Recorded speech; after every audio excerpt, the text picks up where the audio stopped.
Hi, I'm Beck.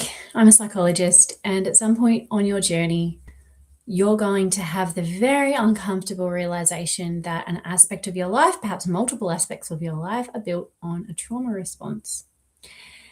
And the moment you realize this, it feels like a complete dissolution of everything you knew because you were sure that that was your career path, you were sure that that was your soulmate, you were sure that insert whatever belief here. But as we unravel our ego, as we move through limiting beliefs that shape us, hold us, and create our reality, inevitably we come to realize just how much of our lives are shaped by core beliefs that were never ours to begin with, that were internalized by us. And the moment that that comes into your conscious awareness, it feels like dying. It's very scary because you question reality. You question, well, what is real? If what I thought and so deeply believed to be true turns out not to be true because perhaps it was built on a belief of needing to caretake or rescue. Perhaps you're in a relationship that you believed was really healthy, and you slowly start to realize that it was based on a very toxic dynamic of you caretaking or you over functioning and them under functioning. Perhaps it's your workplace. You realize that you're over functioning to please an under functioning or a toxic workplace or boss. But you previously thought that you loved your job, and you realize, oh wow, no, that was a familiar pattern of over functioning, of trying desperately to please people in an endless, like a poker machine, breadcrumbing game of trying and never quite meeting the expectations. And that's when your whole perception of your job, your whole perception of your marriage, your whole perception of whatever aspect of your life you've realized comes crumbling down. And that's very scary, but it is part of the journey. And I'll tell you how to cope through this part. What you'll very normally and most validly go through is the belief that, well, that's no longer for me. And in a lot of cases, it'll be true. So the job will need to go, or the relationship will dissolve, or it might just organically leave your life. That doesn't mean it'll look easy. It might mean being fired, or it might mean a bit of a messy breakdown, relationship breakdown. But what it can mean in other cases, in some cases, is that once you consciously understand that that particular aspect of your life is based on a trauma response, you can continue in that particular job or whatever it is with a conscious understanding. And once you acknowledge the limiting belief or the core belief that it was built on, you'll show up differently. And then that may or may not naturally dissolve, because as you show up differently, if you realize something was based on perhaps you self-sacrificing or a lack of boundaries or your inability to hold boundaries, as soon as you bring that into your conscious awareness and you're able to hold those boundaries, the relationship will probably naturally fall away because that's not going to suit the other person.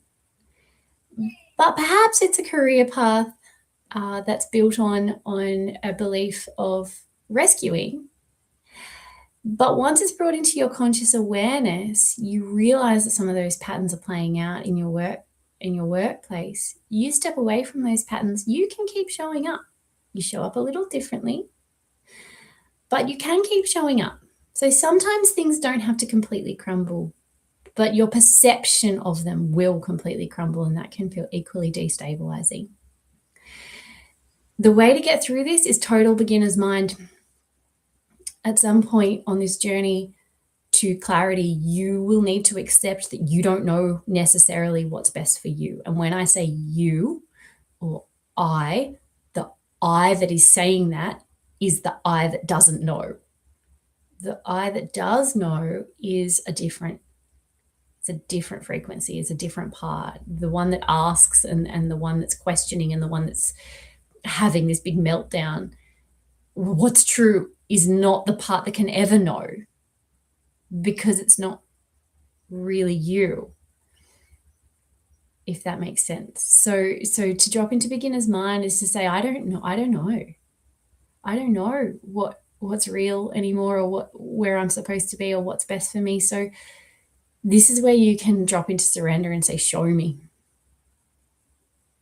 what's real, show me where I'm meant to be, and then watch and wait and see what shows up in your life as you shed those layers and as you let go of some of the painful core beliefs that are surfacing.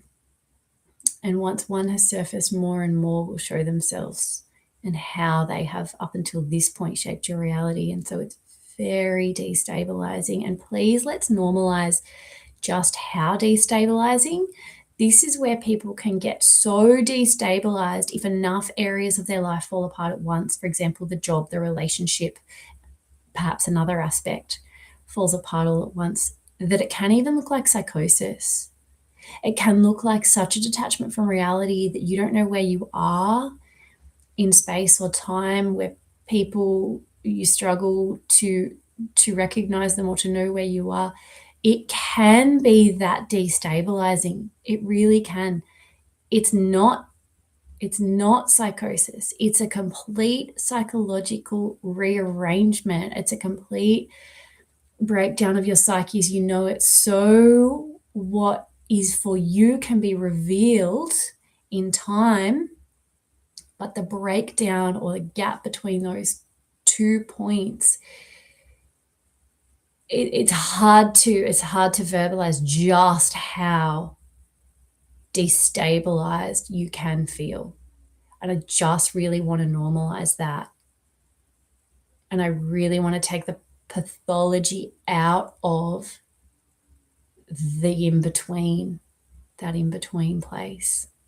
You'll feel like the veil's very thin, and you'll feel like you are a hair's length away from a complete breakdown where you slip into just complete crazy. But it's not like that. It feels like that, but it's not like that.